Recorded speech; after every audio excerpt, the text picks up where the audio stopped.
Well, it raises an interesting question. The Fed has a press conference every other meeting, so the markets skip the non-press conference meetings. Is that good for you? Do you like that?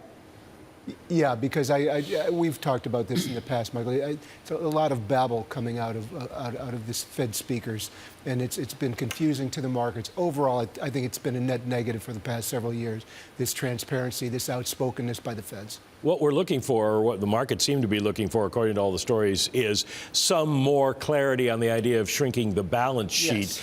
I've had people tell me the day they make that announcement about how they're going to do it is a trade, that people are going to be moving on that. Do you think that's the case, or is it going to be a small enough change in the balance sheet at the beginning that you really don't have to move markets? The way you just described it, that would be Janet Yellen's goal, to be non-disruptive to the market. So if that's her goal, my guess is she can probably accomplish that.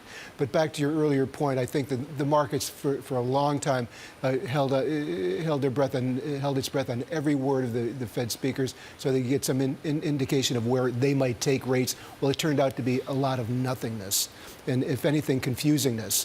And I think at the end of the process, it was a bad idea. We're going to touch on Apple out with earnings, I believe it is tomorrow, later in the hour. I want to go back to the core Michael Holland view on equities, where you have been in equities and you've been advantaged by being in equities.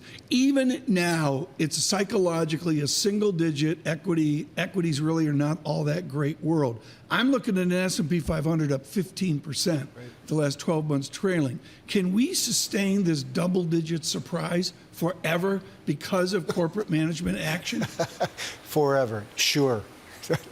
No, the answer is no. 15% is obviously not sustainable. But does it slot in at 9 or 10 or 11% is the run rate? The surprise could be to the upside. I think cautious, sober professionals would tell you 5 to 8% would be a good range for it. But I think it's actually the surprise will be to the upside.